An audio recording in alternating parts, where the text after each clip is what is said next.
with my Democratic friends, and they are my friends. They're your friends too, Mr. President. We don't hate.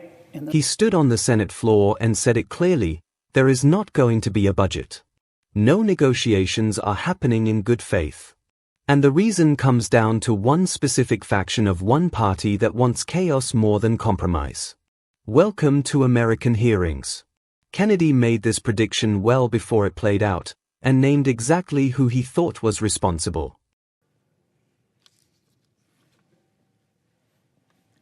Mr. President, it is the best of times. It is the worst of times.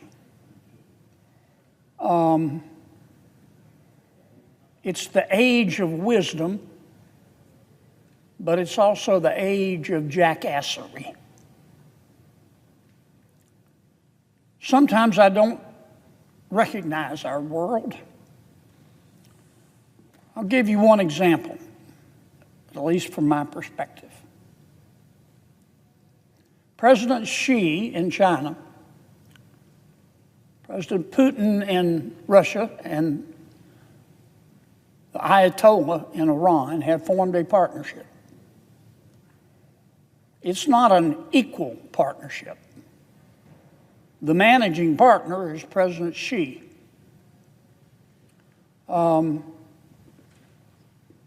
Unless you're the reason your parents drink, I think you can see that. It's just obvious. And their goal, President Xi and his two junior partners, are to have Russia dominate Eastern Europe, to have Iran dominate the Middle East, and to have China dominate the Indo-Pacific,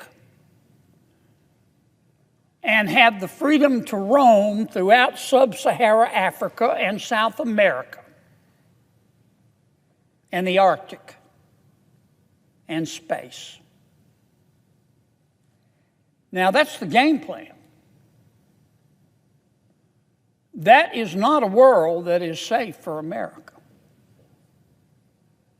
I do not want America to be the world's policeman. But I don't want Xi Jinping and Vladimir Putin and the Ayatollah in Iran to be either. We have to meet this challenge. To do that, we have to spend more money on defense. I wish we didn't, but we do.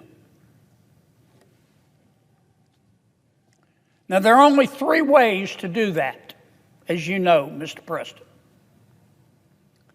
Through our budget, the regular appropriation process, through what's called a supplemental bill, which deals just with defense spending, and through the process of reconciliation.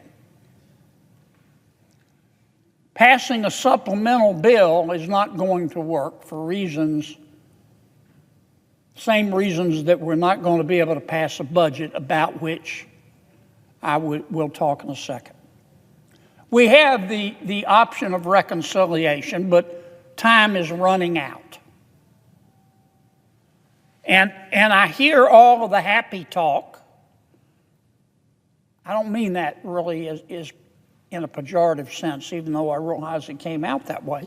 But I hear all the happy talk from the House, and I've participated in that happy talk, saying we need to do a third reconciliation bill. But if I'm honest with myself, I know we're not. And when the press comes to me, one came to me today. One particular reporter, he was down by the escalators, kind of walking around, looking like he'd lost his luggage at the airport. And he came and he said, "I want to ask you a question, like I've got a quota every day." And he said, "So-and-so says we're going to have a third reconciliation. What's your response?" My response was honest. Dream weaver. I wish it would happen, but I don't think it will. The only way to get more money to protect America is through our appropriations bill. We can also do a supplemental, which I just referred to, but if we can't pass an appropriations bill, we sure can't pass a supplemental. I'm on the Appropriations Committee. As you know, Mr. President, our budget is so big, we don't do just one bill. We do 12 mini bills. We divide it up. That's a lot of bills to pass. But we've done it before. We did it last year. The budget that we're operating under right now was passed in a bipartisan effort, with the exception of a small piece of Homeland Security. It was passed with a bipartisan effort and voted for by both Democrats and Republicans. That's the way it's supposed to work. Other than confirming presidential nominations, that's our most important job, put together a budget. So we know it can be done. Now, our fiscal year, don't ask me why, runs from September 30 to October 1. So the budget under which we're operating right now, which all Democrats, and not all, but most Democrats and Republicans joined in on, is going to run out September 30. So we've been working on a new budget, which will begin October 1.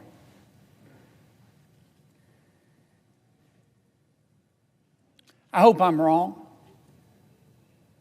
but there's not going to be a budget. And if I'm wrong, I will come to this floor and I will say I was wrong. I apologize. But it is clear to me from our negotiations with my Democratic friends, and they are my friends. They're your friends too, Mr. President. We don't hate in this chamber. We try to get along. But it is clear to me from my discussions with my Democratic friends that there is no scenario under which they're going to pass a budget. They understand we have to spend more money on defense. President Trump has proposed a 42% increase in defense spending. That's pretty strong. That's strong as horseradish. We might could do it if we worked together and did it through a supplemental and regular order and a reconciliation bill. But without busting it up, I think 42% would be, even on our best day, very, very hard to do in regular order. I think if everybody were pulling in the same direction, we could probably do a 20 to 25% increase in defense spending in our regular budget. We'd have to borrow the money. Breaks my heart. And I know we can work hard to find some offsets, but we just have to do it. But here's the problem. My Democratic colleagues are not going to go along. They're not. I know they say they are, but they're not. First, in order to do a budget, you have to know how much money you're going to spend. Duh. We call that the top line. So when we go to our Democratic friends and say, let's negotiate a top line, they say, we're thinking about it. And we make an offer, and they say, we'll consider it. And then we make another offer, and they say, we'll consider it. And we make a third offer, and they say, we're thinking about it. You know, when people act like they don't care, sometimes it's not an act. They won't even negotiate seriously about a top line. We're together a lot. We talk among ourselves. And I have had some of my Democratic friends tell me privately, if you want to spend 25% more on defense, we want 25% more on non-defense. Welfare, social spending. Now, they know we're not going to agree to that. You know what that tells me? They don't want a budget. And I think that if we went to our Democratic colleagues today and said, okay, you win. We're going to spend 25% more on defense, and we'll spend 25% more on non-defense. Let's vote. Every single Democrat will vote no. Every single Democrat will vote no in the Appropriations Committee and on the floor of the Senate. If I'm wrong, I'll apologize. I may be wrong, but I doubt it. Because my colleague, Senator Schumer, as is his right, is telling the Democrats not to agree to a budget. And Senator Schumer, as is his right, is taking his orders from the Graham-Platner wing of the Democratic Party. That's not all Democrats. That is not all Democrats. But clearly, the Graham-Platner wing of the Democratic Party is in control. And many members of Democratic leadership are scared to death of them. And they're going to do what the Graham-Platner wing of the party wants.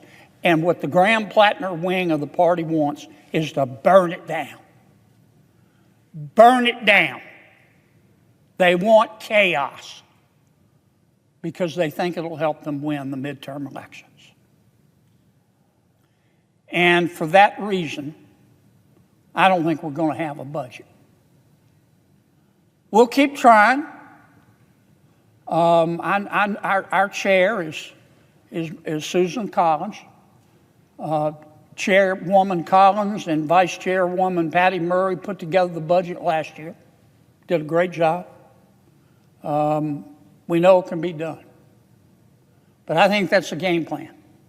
And the cherry on top is going to be, you watch, we're going to get to September, and Republicans are going to say, well, we don't have a budget because you refuse to talk about it, because you want chaos, because Senator Schumer told you to create chaos, because the Graham-Platner wing of the Democratic Party told Senator Schumer to tell you to create chaos. And we're going to say, let's don't shut down government. Let's do what's called a continuing resolution. Just maintain the status quo so we can keep government open. And Senator Schumer is going to shut it down as tight as Dick's hat band. That's what's going to happen. That is what is going to happen. You heard it here first. And that is not fair to the American people. That is not fair to the American people in the world that we live in today.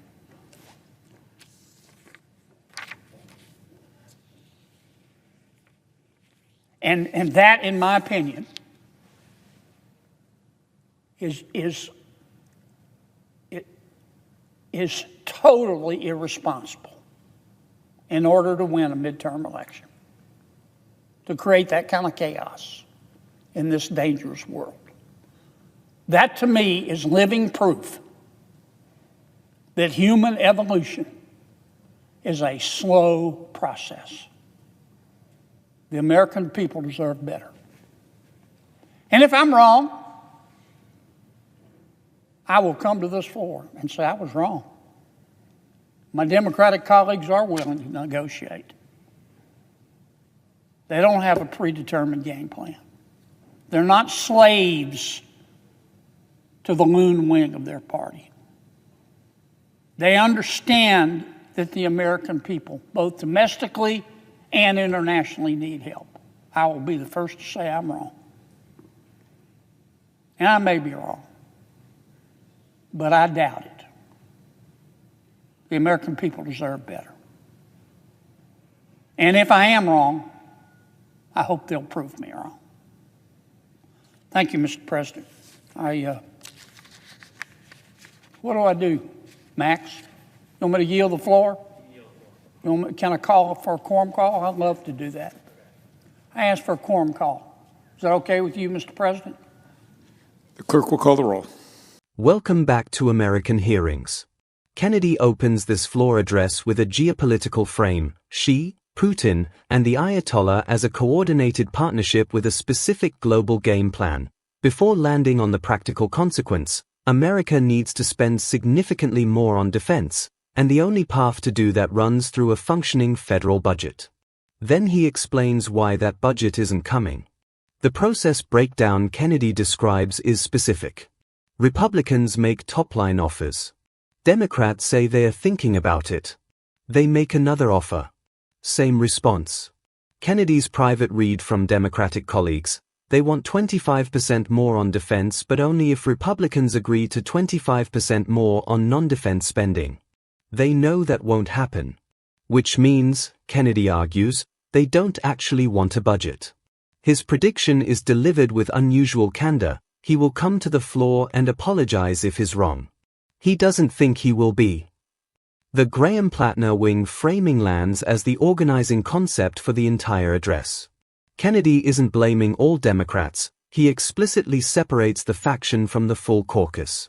But his argument is that the faction is in control, Senator Schumer is following its direction, and any Democrat willing to deviate faces severe political consequences.